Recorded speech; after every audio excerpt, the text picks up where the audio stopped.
everyone, I am Yoon Han. Welcome back to my channel Kids Python. This is my 5th video in the series Kids Python 101. In this video, we will learn how to manipulate Python lists. As you're watching this video, please remember to subscribe to my channel and go to kidspython.com for the learning materials. You can also use the playground on the website to practice writing your Python code. In the previous video, we have learned how to store a single string or number to a variable. What if there are multiple strings or numbers that need to be stored together? Just like you can store either a single fruit or multiple fruits to a storage container, you can store either one or multiple strings or numbers to one variable. In this situation, the variable is called a list variable. When you assign values to a list variable, they need to be separated by commas and embedded in a pair of square brackets. Here are examples of a string list and a number list. We can see that this list contains 5 items, or as computer scientists call them, elements. The length of the list is the number of elements in the list. One easy way to get a list's length is calling the len function, same as what you do with a string variable. Each element has a position associated with it called the index. The index starts at 0 from the leftmost, then increases by 1 by each element, and the largest index is 4. We can use the index number to access the value of an element you want from a list. For example, fruits 0 is the element apple. To make things more interesting, Python also supports indexing from right to left. It starts from -1 from the rightmost as the largest index, then decreases by 1 by each step, and the smallest index is -5 in the above example. Let's execute code to verify that fruits2 and fruits-3 refer to the same element as cherry.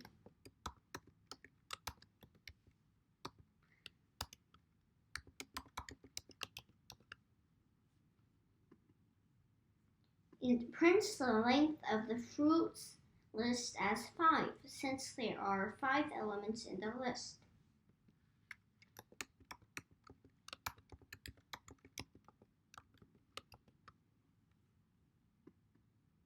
It prints out cherry with index 2 counted from the leftmost.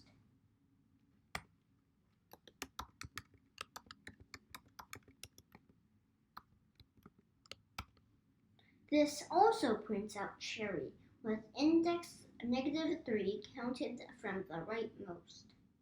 You can also change a list's element by assigning a new value through its index number.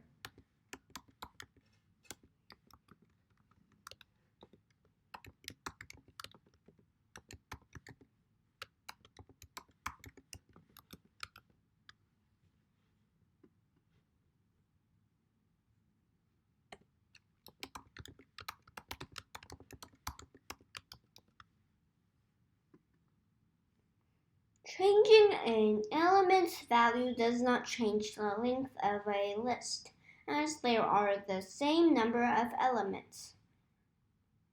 Let's enable a visualization in the playground to watch closely how variable values change step by step.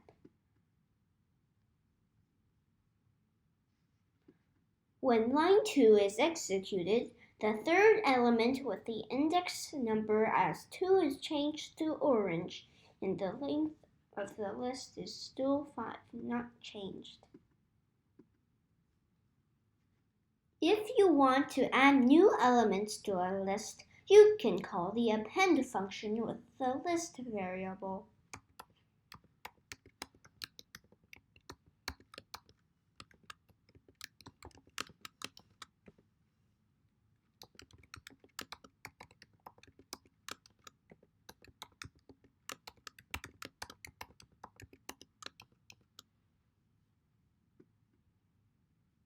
In this example, color will be printed as red, blue, green, orange, with orange as the last element.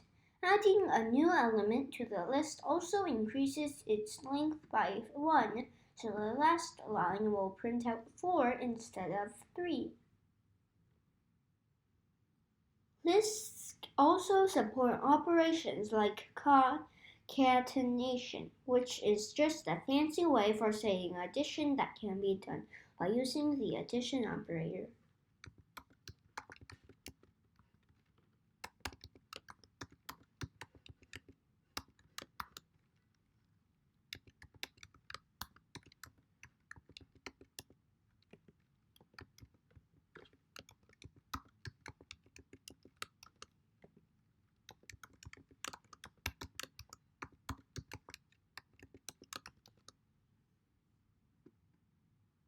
The concatenation operation copies the elements from the first list of variable odd numbers to numbers first, then copies the elements from the other list variable even numbers one by one. You can think of it as performing appending an element of the elements in the even numbers list in the odd numbers list. At the end, the numbers variable becomes a list variable with 6 elements as 1, 3, 5, 2, 4, 6. Note that the order of the combined lists are preserved.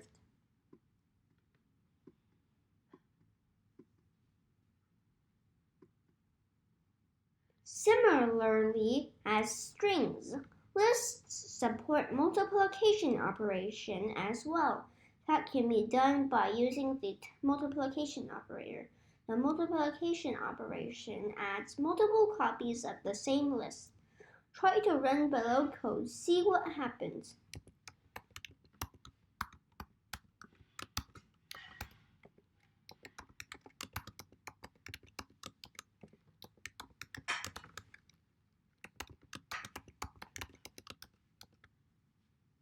List 0 is a list with a single element that is replicated 10 times by using the multiplication operator.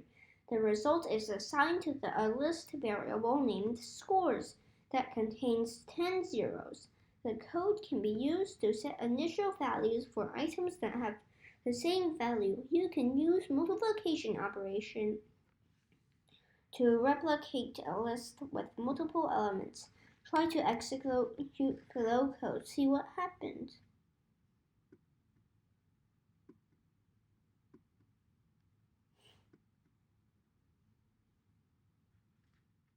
Thank you for watching today's video.